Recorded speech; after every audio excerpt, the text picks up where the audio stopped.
Selamat malam Bapak Ibu saudara, para sobat dan hanetolan sekalian.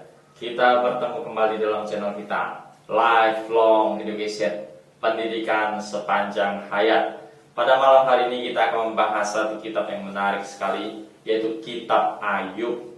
Masuk dalam kelompok kitab-kitab puisi, Ayub, Mazmur, Amsal, Pengkhotbah, Kidung Agung, 5 kitab. Dan kitab Ayub lumayan panjang. Ada 42 pasal. Nah, Bapak Ibu, saudara-saudaraku, para sobat dan hanetolan sekalian, secara umum, garis besar dari kitab ini harus kita pegang supaya kita mudah memahaminya. Bagian yang pertama berisi prosa pasal 1 dan pasal 2. Kemudian tengah-tengahnya panjang sekali pasal 3 sampai 41. Itu semuanya merupakan rangkaian puisi, sambung menyambung yang panjang sekali. Dan di bagian tengah ini yang kadang-kadang membuat orang bingung. Lalu di bagian ketiga, pasal 42 bagian akhir, itu kembali ke prosa, mengisahkan akhir dari kisah ini dan mudah dimengerti. Jadi bagian pertama, pasal 1, pasal 2, lalu pasal 42 itu pada umumnya mudah dimengerti. Nah, sementara yang bagian tengah-tengah itu bagian yang sulit untuk dimengerti. Kalau kita kehilangan garis besarnya, maka kita akan bingung. Nah, Bapak Ibu, saudara-saudaraku, para sobat dan hanetolan sekalian, mari kita kupas sebentar bagian yang tengah itu. Bagian yang tengah itu puisi-puisi yang panjang, sekian banyak pasal. Dan di sana pada umumnya itu hadir Ayub sendiri dalam penuturan puisi itu. Lalu ada hadir lagi 3 orang temannya yang disebutkan namanya, yaitu siapa? Elifas orang Teman, Bildad orang Sua, dan Zofar orang Naamah. Nah, 3 orang teman ini, Elifas berbicara kepada Ayub, Ayub menjawab. Elifas, Bildad berbicara pada Ayub, Ayub menjawab. Lalu Zofar berbicara pada Ayub, Ayub menjawab. Pada dasarnya kesimpulan Ayub terhadap 3 orang ini adalah satu hal yang sangat tragis. Apa yang dikatakan ada Ayub pada mereka? Penghibur sialan kalian semuanya. Mereka datang jauh-jauh hari kepada temannya Ayub untuk melihat kesusahan, penderitaan yang dialaminya yang besar, berat sekali. Lalu mereka memberikan tanggapan-tanggapan, nasihat-nasihat, petunjuk, dan pemikiran-pemikiran. Dan pada dasarnya, seperti Ayub katakan, penghibur sialan kalian semuanya. Nah, Bapak Ibu saudara-saudara sekalian, dalam hal ini berhati-hati. Dalam keadaan yang sulit, yang tidak banyak mereka mengerti, bahkan Ayub sendiri tidak banyak mengerti, lebih baik ketika mengunjungi orang yang sedang bersusah, berduka, dalam derita, lebih baik dia menemani. Itu jauh lebih baik daripada nasihat sana nasihat sini, pemikiran ini pemikiran itu yang bisa salah dan terlalu beresiko. Sementara ada satu orang lagi yang dikatakan anak muda, sahabatnya Ayub juga, pada akhirnya muncul selain 3 orang itu, namanya Elihu. Jadi Elifas, Bildad, Zofar, lalu ditambah Elihu.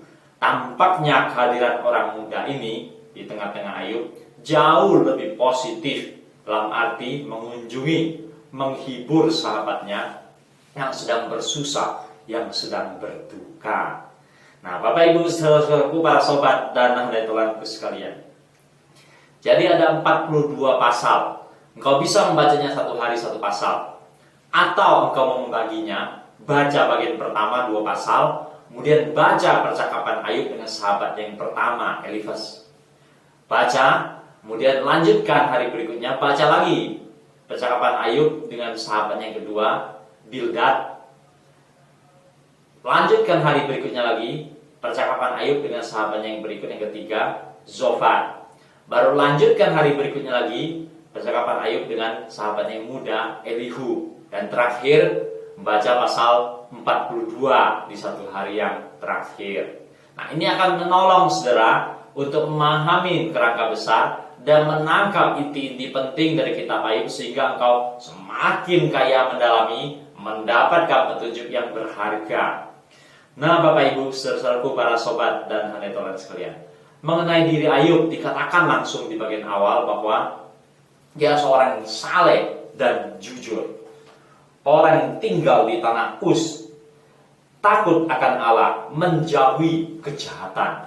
Tetapi orang ini kemudian ditimpa malapetaka yang besar, penderitaan yang besar, kesusahan yang besar, yang dia tidak tahu penyebabnya apa. Bahkan orang-orang lain juga tidak tahu penyebabnya apa.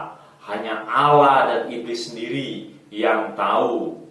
Mereka tidak tahu, manusia tidak tahu.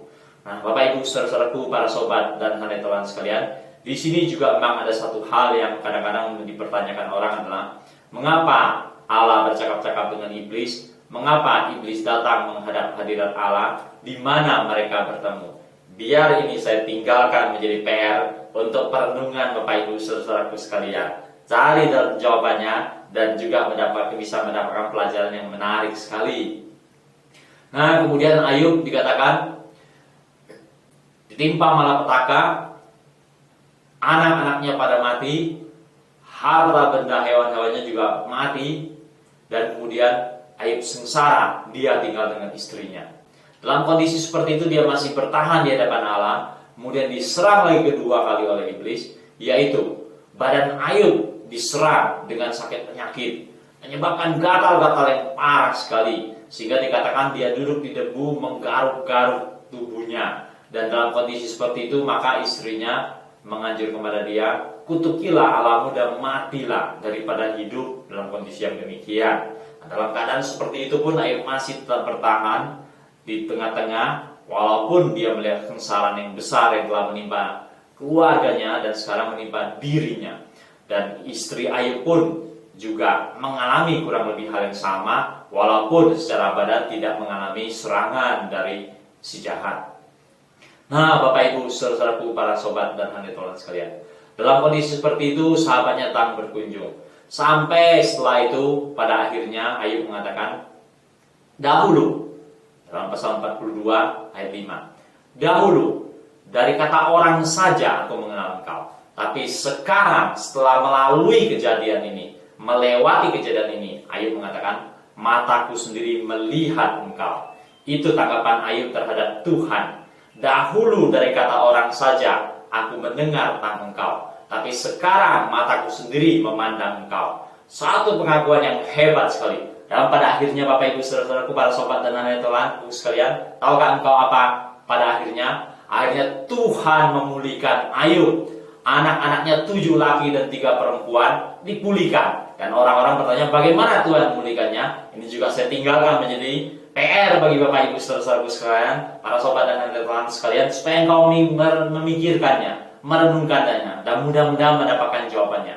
Dan hewan-hewan kekayaan Ayub yang terukur oleh hewan-hewan itu bahkan dipulihkan Tuhan 2 kali lipat. Nah, Bapak Ibu sobat dan hadirin Tuhan sekalian, seandainya kau hidup jujur benar di hadapan Allah, suatu kali kau ditimpa musibah, malapetaka, derita, dan bukan karena kesalahanmu, maka penting sekali engkau mendalami kitab Ayub, tarik pelajaran-pelajaran yang berharga.